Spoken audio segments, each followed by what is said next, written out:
दोस्तों जीएसटी के अंदर एक बहुत ही बड़ा अपडेट आया है और इस अपडेट के बाद आपके लिए बहुत ज़्यादा मुश्किलें बढ़ने वाली हैं। किस तरीके से मुश्किलें बढ़ने वाली हैं वो हम डिस्कशन इस वीडियो के अंदर करेंगे। तो वीडियो पे आगे बढ़ने से पहले चैनल पर नए हैं तो सब्सक्राइब ज़रूर कर लीजिएगा। चलिए अब हम बात करते हैं इस अपडेट की। तो दोस्तों इस अपडेट के अंदर जो बातें लिखी गई हैं, इस अपडेट का लिंक मैं आपको डिस्क्रिप्शन बॉक्स में दे दूंगी। ये जो हमारा नया ऑर्डर आया है इसके अंदर जो बातें लिखी गई हैं वो आपकी परेशानियों को बढ़ाने वाली हैं। किस तरीके से बढ़ाने वाली हैं?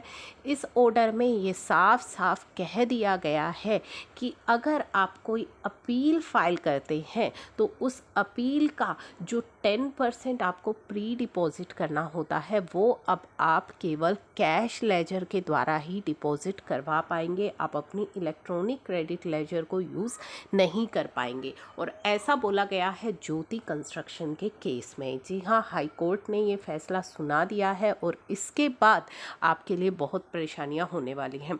ऐसा किस सेक्शन को मेंशन करके सुनाया गया है पहले तो आप वो जान लीजिए।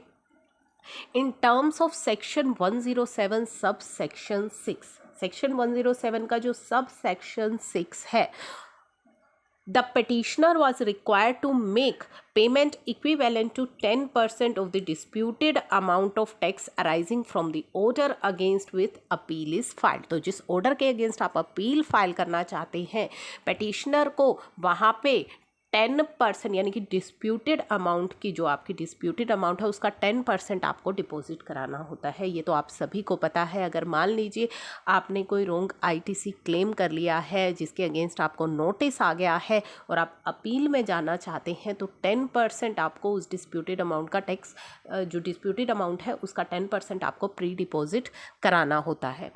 अब this payment was required to be made by petitioner by debiting its electronic cash ledger।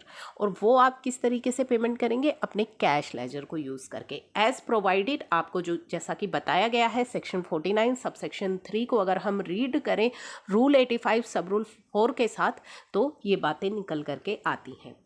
According to the department, this liability of pre-deposit could be discharged only by the electronic cash ledger। तो department का कहना है कि ये जो liability है, ये जो प्री डिपॉजिट है, ये केवल और केवल आप इलेक्ट्रॉनिक कैश लेजर के थ्रू ही डिपॉजिट करवाएंगे। However, it was noticed that petitioner sought to make payment of pre-deposit by the electronic credit ledger, लेकिन जो पेटिशनर है वो क्रेडिट लेजर को यूज़ करना चाहता है। Considering this to be a defective and liable for rejection of appeal, a show cause notice was issued on 25 January and 17 February. और जो हमारा पेटिशनर है वो इलेक्ट्रॉनिक क्रेडिट लेजर का यूज़ करना चाहता है तो इससे डिफेक्टिव माना गया है and liable for rejection of appeal, की उसकी अपील को रिजेक्ट कर दिया जाएगा। इससे रिलेटेड एक शोकॉज नोटिस उसे इशू किया गया। तो ये आपके लिए बहुत ही बड़ी प्रॉब्लम बनेगी, क्योंकि जब आप अपनी कैश लेजर को यूज़ करेंगे और क्रेडिट लेजर को आप यूज़ नहीं कर पाएंगे तो ऐसे केस में आपके साथ परेशानियाँ आ सकती है। अगर आपका जो 10% है वो काफ़ी अमाउंट काफ़ी ह्यूज है तो आपको काफ़ी परेशानी आ सकती है। अब यहाँ पे ये चीज़ें तो समझ में आ गई कि पटिशनर का जो है उसका क्या कहना था कि वो क्रेडिट लेजर का यूज़ करना चाहता है। नाउ कोर्ट का क्या कहना है वो हम देखते हैं कि कोर्ट ने इस बारे में क्या कहा है। तो पेटिशनर का court does not find the above decision to be helpful to the petitioner. क्या डिसीजन कोर्ट को सही नहीं लगा वो हम देख लेते हैं। कोर्ट ने जो पेटिशनर ने बातें रखी थी, पेटिशनर का कहना था कि जो सेक्शन 107 सबसेक्शन 6 है मेयरली अ मशीनरी प्रोविजन है and it must be interpreted purposely to subserve the purpose of collecting pre-deposit amount which could be done even by debiting the electronic credit ledger।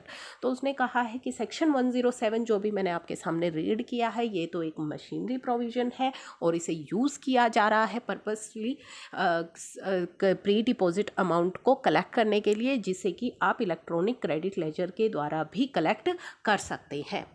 तो इस ये कहना था petitioner का, लेकिन court ने क्या कहा, court does not find the above decision helpful and it is not possible to accept the plea of petitioner, यानी कि पटिशनर की प्ली को एक्सेप्ट नहीं किया जा सकता, दैट द आउटपुट टैक्स जो कि डिफाइन किया गया है सेक्शन 2 सबसेक्शन 82 में could be equated to the pre deposit required to be made in terms of section 107 subsection 6। तो आउटपुट टैक्स जो है उसको आप इक्वली ट्रीट नहीं कर सकते प्री डिपॉजिट के साथ, यानी कि जो आउटपुट टैक्स है उसमें आप अपना आईटीसी यूज़ कर लेते हैं उसकी पेमेंट के लिए, और उसे इक्वली आप जो है इक्वेट नहीं कर सकते।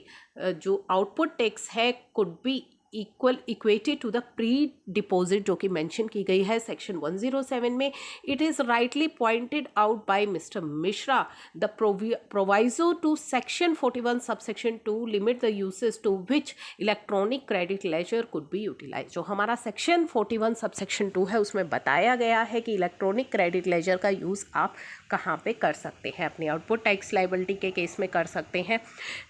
It can not be debited for making payment of pre deposit, लेकिन आप उसका यूज़ नहीं कर सकते जब आपको प्री डिपॉजिट करनी है at the time of filing of appeal in terms of section 107 subsection 6 के तहत।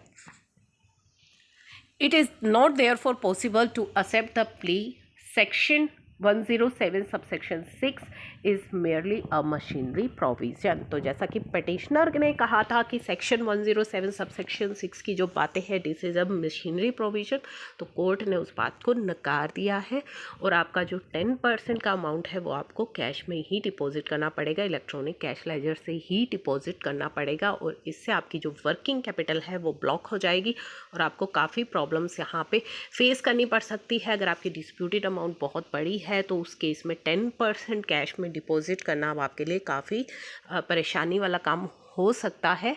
तो ये एक बहुत ही बड़ा डिसीज़न निकल कर के आया है और जो कि एप्लीकेबल रहेगा, तो ये काफ़ी इंपॉर्टेंट रहने वाली है जजमेंट आप सभी के लिए। इसे शेयर करना मत भूलिएगा। Thank you for watching.